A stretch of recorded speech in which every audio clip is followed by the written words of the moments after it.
welcome to this explainer. Right up front, I just want to let you know that we've designed this session to be a bit slower and, honestly, a bit quieter than what you might be used to. There are no fast cuts here, no manufactured urgency. We're really just giving you the space to sit back and actually think. Because today, we're exploring a deeply personal question. Why is it that you say yes when you literally mean no? Why do you apologize for things that aren't even remotely your fault? We're going to look at why these behaviors, what people often just casually call being too nice, might actually be a hidden trauma response, and more importantly, how we can actually go about healing those habits. So, I want to speak directly to you for a second. Are you the person in your life who constantly smooths things over before an argument even has the chance to start? When you just think about someone being upset with you, do you feel this sudden flicker of panic right in your chest? Or maybe you can literally feel someone's mood shift before they even open their mouth, and you find yourself instantly adjusting your own behavior just to fix it. It's completely exhausting, isn't it? Okay, let's dive into this. Picture this scenario. You're in a meeting and you find yourself agreeing with a plan you actually hate. Or someone literally bumps into you in the hallway and you apologize to them. Well, society absolutely loves this behavior. People will call you agreeable or easygoing, or they'll praise you for not wanting drama. But psychologists, they have a very different name for this. What they see isn't necessarily kindness, it's something else entirely. And it has a name that almost nobody has heard of. Section 1, the fourth trauma response, a paradigm shift in understanding behavior. Understanding this concept is honestly like finding a giant missing puzzle piece. Once you see where this behavior actually comes from, a whole lot of your life, your reactions, and that constant exhaustion is going to start making a completely different kind of sense. Now, you've almost certainly heard of fight, flight, and freeze, right? These are the three classic hardwired responses our bodies have to danger. But what is much less known is a fourth response, which was first identified by therapist Pete Walker. He called it fawn. Think about it like this. When you're a child, fighting back against a massive threat or running away from it usually isn't possible, and it definitely isn't safe. So what happens? Your nervous system learns an entirely different survival strategy.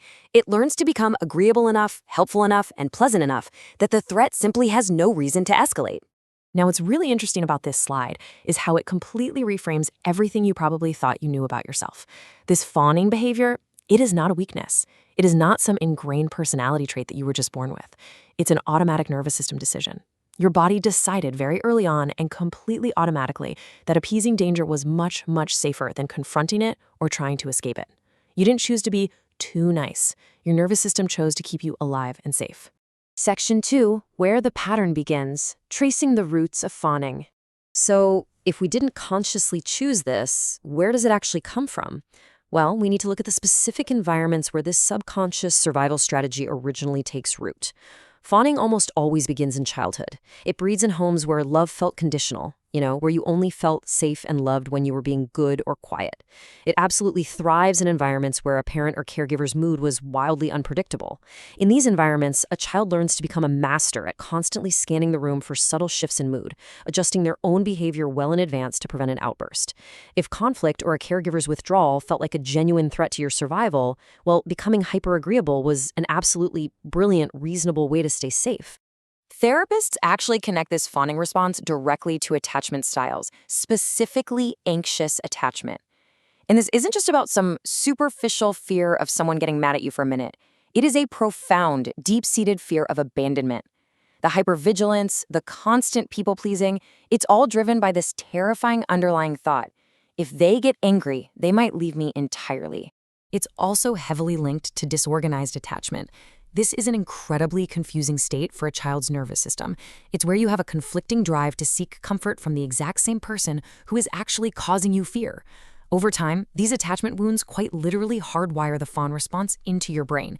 And the real tragedy here is that this strategy eventually stops being a conscious choice. It becomes totally automatic. That means it shows up decades later in perfectly safe adult environments, like your workplace or a healthy romantic relationship, simply because your nervous system never got the memo that the original threat is gone. Section 3, the hidden emotional cost, the toll of chronic fawning. I want to slow our pacing down here for a moment because we really need to address the severe, long-term internal toll of living like this. This is the part that almost nobody mentions when they talk about people-pleasing. So the crucial point is, fawning doesn't just cost you a few uncomfortable moments of saying yes to a favor you don't want to do. Over years, this chronic tracking of everybody else's needs quietly and systematically erodes your own identity. You spend so long trying to figure out what other people want you to be that your own needs, your own desires, they become almost impossible to even locate. Chronic fawners are left exhausted. They carry the secret, heavy resentment they can't quite explain, living a life where they are liked by absolutely everyone, but truly known by almost no one. Section 4. How to actually heal. Breaking the cycle without shame. That is a really painful place to be. But the good news is we can absolutely change it. Let's pivot now to the main focus of our explainer. Actionable, grounded tools for healing these fawning habits, and we are going to do it without an ounce of shame. First up, a massive warning against a lot of the toxic self-help advice floating around out there. You literally cannot fix a nervous system trauma response by just trying to be less nice or setting harder boundaries. Framing the healing process this way misses the point entirely. If fawning is a survival mechanism to prevent abandonment, forcing yourself to suddenly be blunt or aggressive is just going to send your nervous system into absolute panic.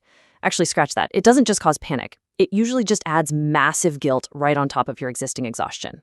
So instead of forcing rigid boundaries, here is a much gentler, actual strategy for healing. Let's move to and see how this builds. Step 1 isn't to boldly say no. It's simply to notice the urge to say yes before you've actually decided what you want. You know that pressure rising in your chest? Just notice it. Step 2, this is the magic right here. Pause. Just for a moment. You don't have to give an answer immediately. You can just say, hey, let me check my calendar, or let me get back to you on that. That tiny little pause breaks the automatic cycle. And step 3 is about gradually rebuilding the felt sense in your body that honoring your own needs, or even having a mild disagreement, is actually completely safe to do now. Because this isn't just a logical problem, you know? You can't just think your way out of it. This pattern is stored deeply in your physical nervous system. That is exactly why professional help works best. Therapy that is specifically focused on trauma and attachment can help you slowly, patiently teach your nervous system that the war is over and that it is finally safe to take off that heavy armor of endless appeasement. As we wrap up this explainer, I want to leave you with this thought. If any of this sounded familiar today, please hear me when I say you are not too nice and you are certainly not weak. Some part of you, a very, very long time ago, learned a brilliant survival strategy to stay connected and to stay safe. I'd love for you to reflect on this a bit. Was there a specific relationship where you first noticed yourself doing this? Tell me about it in the comments below. Let's start a conversation. And hey, if this explainer resonated with you and you've ever felt disconnected from your own emotions entirely, I highly encourage you to explore our linked explainer on emotional numbness, which dives even deeper into these patterns. Make sure to subscribe if this finally gave you the language for something you felt but just couldn't name.